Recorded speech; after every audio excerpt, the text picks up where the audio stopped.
Hello viewers, in this video I'll show how to solve YouTube video clip option not showing problem. Let's see how to solve this problem. Tap on hold YouTube, click on app info,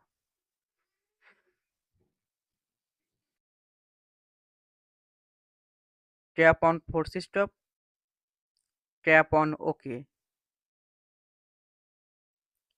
tap on storage and cache,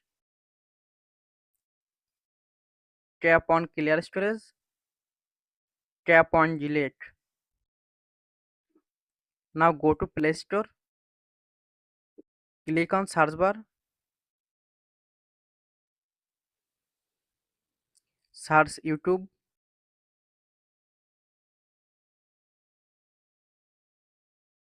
uninstall update YouTube app on your phone,